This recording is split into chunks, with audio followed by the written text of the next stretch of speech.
നമസ്തേ. ഞാനിപ്പോൾ class കഴിഞ്ഞെത്തിയതുള്ളൂ. ക്ലാസ്സല്ല, farewell പാർട്ടിയായിരുന്നു കേട്ടോ.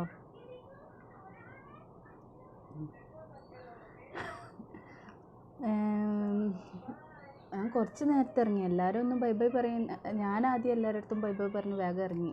എന്താ വെച്ചാൽ ഇവിടുത്തെ ലേറ്റായി പോവും. അവിടെ നിന്ന് തന്നെ 3-4 മണി ആവാനായിരുന്നു. അത് കാരണം എന്താ പറയുക, വലിയ സീനാക്കാൻ നിന്നില്ല. സീനാക്കാന്ന് വെച്ചാൽ കരയാനും പിഴിയാനും ഒന്നും നിന്നില്ല. എനിക്ക് സ്വതവേ ഒറ്റയ്ക്ക് ഇരിക്കുമ്പോഴാണ് കരച്ചിൽ വരിക, ഓരോന്ന് ആലോചിക്കുമ്പോൾ. ആരെങ്കിലും മുന്നിൽ അങ്ങനെ വരില്ല. ചില സമയത്ത് കൺട്രോൾ വിട്ടിട്ട് പരിസരം നോക്കാണ്ട് അലമുറട്ട് കരയിട്ട്, അത് വേറെ കാര്യം. മനുഷ്യരല്ലേ, അങ്ങനത്തെയൊക്കെ ഉണ്ടാവില്ലേ. പിന്നെ ഞാൻ പ്രത്യേകിച്ച് പറഞ്ഞു, ഞാൻ കരയൂല, ഞാൻ മേക്കപ്പൊക്കെ ചെയ്തു അതാ തട്ടിട്ട് കരയൂല തട്ടിട്ട്. കരയേണ്ടപ്പോൾ കരയിട്ട, അത് വേറെ കാര്യം. കരയാനൊന്നും നിന്നില്ല. ഓരോരോ ഓർമ്മകൾ മനസ്സിലവിടെ കിടന്നോട്ടെ, അതിലെന്തിനാ കരച്ചിലല്ലേ. ഇതും ജീവിതത്തിൻ്റെ ഒരു ഭാഗമല്ലേ. പഠനവും ഓരോരുത്തരെ എന്താ പറയുക, ഓരോരുത്തരുടെ സ്നേഹവും അതും ഒക്കെ നമുക്ക് കിട്ടുന്നതും ഒക്കെ അതൊക്കെ ഒരു ജീവിതത്തിൻ്റെ ഭാഗമായിട്ട് കാണുന്നത്. പിന്നെ ഇനി ക്ലാസ് കഴിഞ്ഞു കേട്ടോ. ക്ലാസ് കഴിഞ്ഞു. ഇനി നാളെ അങ്ങനെയൊക്കെ പറഞ്ഞിട്ട് നമുക്ക് കമ്പ്യൂട്ടർ പ്രാക്ടിക്കൽ ഉണ്ടല്ലേ. അപ്പോൾ അത് ഞാൻ കംപ്ലീറ്റ് ആക്കിയില്ല. അപ്പോൾ ഈ ഒരാഴ്ചൻ്റെ ഉള്ളിൽ അതിന് പോകണമെന്നല്ലാണ്ട് ക്ലാസ് ഇല്ല. ക്ലാസ് കഴിഞ്ഞു. ഇനി എക്സാം അടുത്ത 18-ാം തീയതി എക്സാം തുടങ്ങും. ഇതൊക്കെയാണ് വിശേഷം. പിന്നെ ഇന്ന് പ്രത്യേകിച്ച് വേറെ ഒന്നുമില്ല. ഓരോരോ നമ്മൾ ഓരോരോ ക്ലാസ്സുകളാവട്ടെ, അല്ലെങ്കിൽ വേറെ എന്ത് കോഴ്സുകളാവട്ടെ, അതിൻ്റെ ലാസ്റ്റ് ഘട്ടത്തിലെത്തുമ്പം നമുക്കൊരു സന്തോഷമാണ്, ഒരു സങ്കടമാണ് അല്ലേ. എന്താ വെച്ചാൽ ഒരു സർട്ടിഫിക്കറ്റിൻ്റെ മുന്നോടിയാണ് ഒരു എക്സാം എന്ന് പറയുന്നത്, ഒന്ന് ഫിനിഷ് ചെയ്തെന്ന് കാണിക്കുന്നത്.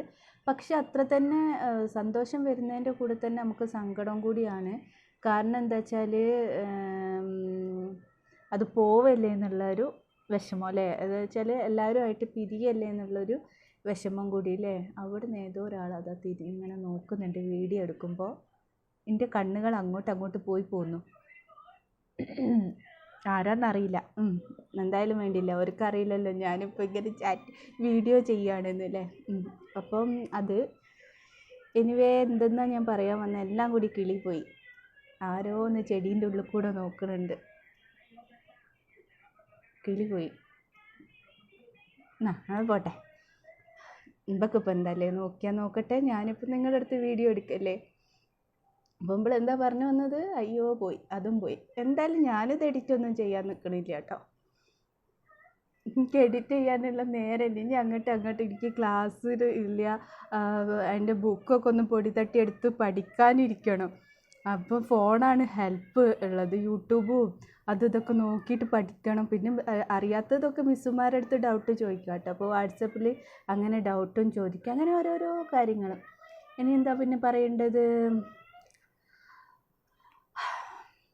ഇങ്ങനത്തെയൊക്കെ അനുഭവങ്ങൾ എല്ലാവർക്കും ഉണ്ടാവില്ലേ. ഇങ്ങനത്തെ അനുഭവം ഇതേപോലത്തെ ഓരോ പാർട്ടി ഇതെന്നൊക്കെ പറഞ്ഞിട്ട് ഓരോ അനുഭവങ്ങൾ എല്ലാവർക്കും ഉണ്ടാവില്ലേ. അതൊക്കെ നല്ലൊരു എന്താ പറയുക, ഓർമ്മകൾ തലയിൽ സൂക്ഷിച്ച് വെക്കാൻ പറ്റിയ ഒരിതാണ്. എൻ്റെ സത്യത്തിൽ എൻ്റെ കിളിയിൽ പോയി. ഞാൻ എന്തായാലും ഇന്ന് വീഡിയോ നിർത്താണ് കേട്ടോ. അപ്പം ഞാൻ എൻ്റെ കാര്യം വന്ന് പറഞ്ഞു.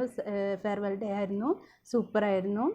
എന്താ പറയുക, ഫുഡ്, കേക്ക്, പിന്നെ അങ്ങനെ ഓരോന്നൊക്കെ ആയിട്ടായിരുന്നു. ഇനി കാര്യപ്പെട്ട പരിപാടി എന്ന് പറഞ്ഞിട്ട് പ്രോഗ്രാമൊന്നും ആയിട്ട് അങ്ങനെ നടത്തിയിട്ടൊന്നുമില്ല. ഇങ്ങനെയൊക്കെ പോകുന്നു. അപ്പം ബൈ. ഇന്ന് ഇത്രയേ ഉള്ളൂ കേട്ടോ. ബൈ.